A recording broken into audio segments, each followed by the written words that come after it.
All right, this is Tyler G, Batman Figs on Instagram, as well as co-host of DC Figures and Collectibles, along with Scott of at the.batfan on Instagram.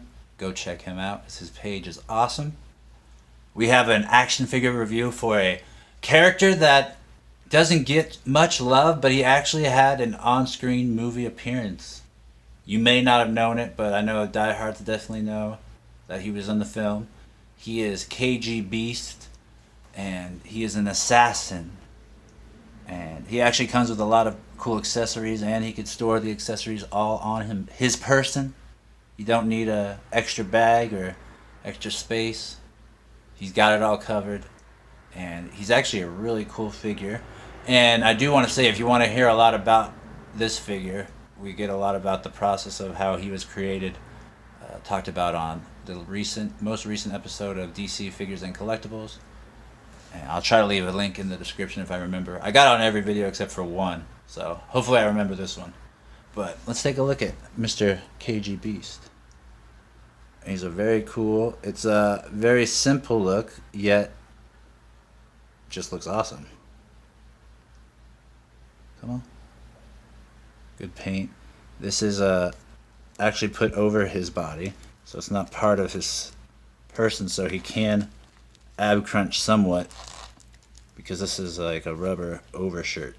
I'm sure that people are going to want to get this and make customs out of it by just cutting this and having a bare chested version. Do that if you want. There's some artwork onto his Mega Man cannon. But this knife can go on there, like in the comics it goes in this slot. He has two knives that he came with that go on his boot holsters for his knife. And he actually has a lot of well, that one just came out of the slot. I guess he doesn't have too much lift on the that's as high as his arms go. So, hope you like. No, there we go. It's just he's fresh out the box. I have not done any articulation on him. He has ab crunch like I showed you. He can move his waist. Dang, he's falling apart on me. He's a clunky one. Single knee. He does have pivot on the ankle as well as hinge. Single elbow. He's almost feels like a Build-A-Figure. This could spin around. And this comes out separate. Part of it's a gun, I guess. But yeah, he's a cool looking figure, reminiscent of a Bane. I'm thinking he's great at standing up. I'm thinking that first thing that came to my mind as a Batman animated series fan is maybe people could make a dope lockup custom out of him, since we don't have a lockup action figure. We might not get one anytime soon, but he is a taller 6-inch character, so let's see how he compares to figures from this line. There's Timmy, here's Jason.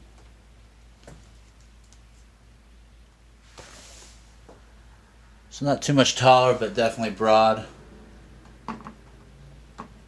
See how he compares to one of the tallest figures from Multiverse, this Joker. Joker's about the same height. He's about the same height. He's a cool figure.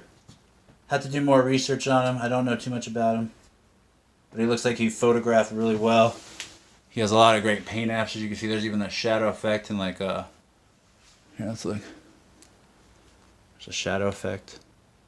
Looks like bullets in his bulletproof vest or other indentations. Back. He does have a thigh cut. He can semi-rotate these. I'm going to have to dip him in some hot water, because that worked really well with the Dick Grayson head. So, if you haven't seen that review, that's because it broke on me. Alright, so this is KGBeast. Like, even right there, he just looks really BA. That looks awesome. Alright, so if you guys want to see more figures of him, or More pictures of him. I'll have it up at Batman Figs on Instagram. At least have one up, because this guy looks pretty awesome. Especially just, I might even just leave it at this pose. That's menacing. It's brilliant. Alright. One more review, and it's for the Katana figure. She's hiding in the back right now. She's getting ready to make her debut. But look forward to that. And yeah, speak to you soon.